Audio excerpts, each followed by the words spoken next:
নমস্কার। HMPV virus নিয়ে আজকের একটি টপিক। যদি চ্যানেলটি ভালো লাগে তাহলে লাইক এবং সাবস্ক্রাইব করে দেবেন।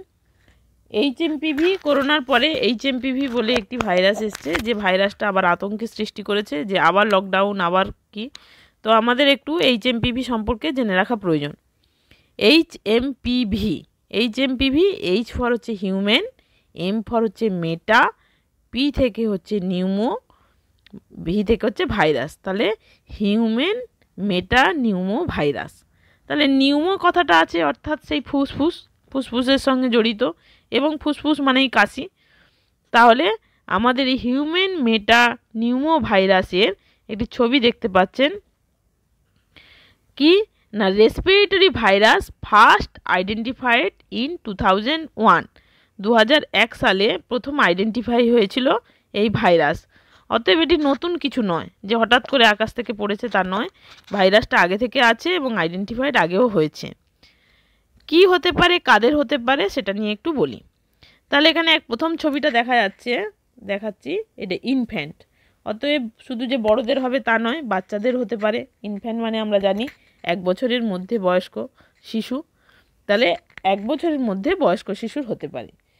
বেবিস আন্ডার 1 ইয়ার, তাহলে 1 বছরের নিচে। তাহলে ইনফ্যান্ট 1 বছরের মধ্যে, বেবিস আন্ডার 1 ইয়ার মানে 1 বছরের নিচে, এল্ডারলি মানে বয়স্ক মানুষ, এবং আর কারোর হতে পারে ইমিউনো কম্প্রোমাইজড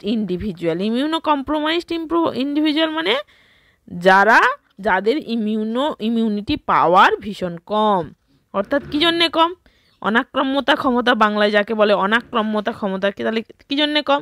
তাহলে সেটা কিছু রোগের জন্য হতে পারে, যেমন এইচআইভি যদি কারুর হয় তাহলে তার ইমিউনিটি কমে যায়। যদি টিউবারকুলোসিস কারুর হয়, ইমিউনিটি কমে যায়।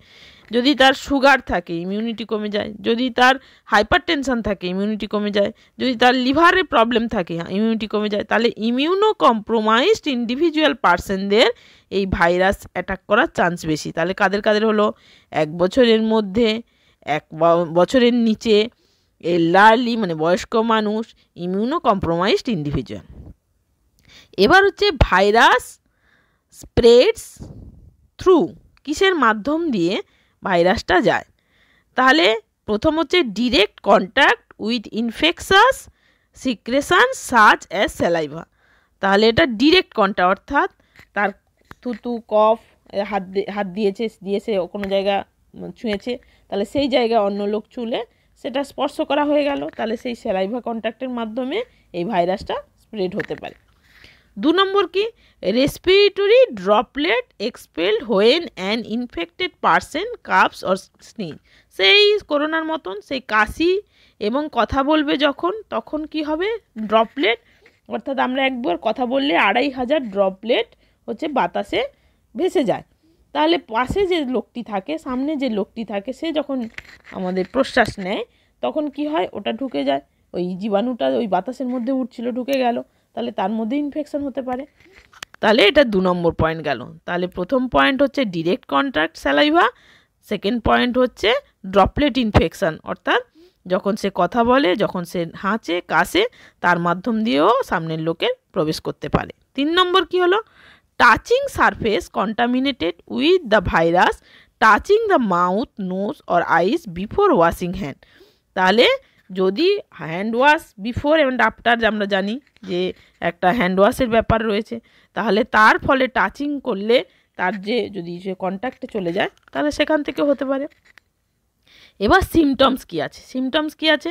প্রথমে একটা নাকে সর্দি দেওয়া ছবি দেওয়া আছে, এইটা নাকে সর্দি দেওয়া ছবি, অর্থাৎ রানিং অর স্টাফি নোজ, অর্থাৎ নাক দিয়ে একদম জল গড়ায়, অথবা নাকে স্টাফি নোজ মানে বন্ধ হয়ে যায়। তারপর হচ্ছে ফিভার কি হবে? ফিভারের ভাগও আমি বলে দেবো এরপরের উপরে। তাহলে ফিভার থাকবে, জ্বর থাকবে, সোর থ্রোট অর্থাৎ গলায় ঘা হবে, আর কি কাশি হবে, আর কি র্যাশ, গায়ে হাতে র্যাশ বেরোবে, আর হুইসেলের মতো একটা সাউন্ড বেরোবে। তারপর হচ্ছে শর্টনেস অফ ব্রিথ, এরকম করে দম আস্তে আস্তে পড়বে। এরপরে কি আছে? যে এইচএমপিভি সিমটম। তাহলে আমরা যে সিমটম ছবি দেখে বললাম সেটা একটু লিখিত আকারে বলি। তাহলে প্রথম সিমটম হচ্ছে ফিভার। ফিভারটা কীরকম ফিভার? না লো গ্রেড, অল্প অল্প জ্বর থেকে তারপর মডারেট ফিভার হবে, একটু বাড়বে, এটা ভয়ঙ্কর বাড়বে না, মডারেট, লো গ্রেড থেকে মডারেট। তারপরে কি? কাশি, কাফ, কাশি। কাশি কীরকম? না persistent and May become severe, অর্থাৎ অল্প অল্প কাশি, অল্প অল্প কাশি, তারপরে সিভিয়ার, ভয়ঙ্কর, কাশতে কাশতে দম আটকে যাওয়া, কাশতে কাশতে চোখ বড় বড় হয়ে যাওয়া, এরকম কাশি। তারপরে কি আছে? কনজেশন। এই যে কনজেশন, 3 নম্বর পয়েন্ট হচ্ছে কনজেশন। প্রথম ফিভার হয়ে গেল, 2 নম্বর কাফ হয়ে গেল, এবার কনজেশন। কনজেশন কীরকম? আমরা কনজেশন বলি নাক বন্ধ হয়ে গেছে, নাক বন্ধ হয়ে গেছে। তাহলে নেজাল স্টাফনেস অ্যান্ড রানিং নোজ, ওই যে বললাম নাক বন্ধ হয়ে যাওয়া কিংবা অথবা হচ্ছে জল জল সর্দি হয়। তারপর হচ্ছে ডিফিকাল্টি ব্রিদিং। ডিফিকাল্টি ব্রিদিং কীরকম? র্যাপিড অর লেবার, তাহলে খুব দ্রুত, লেবার ব্রিদিং মানে পেনফুল ব্রিদিং, লেবার ব্রিদিং। তারপর হচ্ছে হুইজিং অ্যান্ড ফ্ল্যারিং নোস্ট্রিল, তাহলে হুইসেলের মতন বাজে, এরকম করে বাজবে, কিংবা ফ্ল্যারিং নোস্ট্রিল, নাকের পাটাগুলো ফুলবে। তারপর হচ্ছে ফ্যাটিক। ফ্যাটিক মানে ক্লান্ত, তাহলে increased irritability and reduced activity, তাহলে মানে ইরিটেবিলিটি বাড়বে, ওই যে একটু খেচকে জানিয়ে একটু ইরিটেবিলিটি হয় না, বাড়বে, এবং রিডিউসড অ্যাক্টিভিটি, কাজ করার ক্ষমতা কমবে। ট্রিটমেন্ট কি? ট্রিটমেন্ট হচ্ছে there is no specific antiviral treatment, এর কোনো অ্যান্টিভাইরাল ট্রিটমেন্ট স্পেসিফিক নেই for HMPV and management of primarily supportive. এর প্রথম ট্রিটমেন্ট হচ্ছে সাপোর্টিভ ট্রিটমেন্ট, অর্থাৎ জ্বর হলে প্যারাসিটামল দাও, কাশি হলে কাশির ওষুধ দাও, supportive treatment. Focusing on hydration, অর্থাৎ জল যখন বেরিয়ে যাবে শরীর থেকে তাহলে তার স্যালাইন দিতে হবে কিংবা ORS দিতে হবে, তাহলে হাইড্রেশন।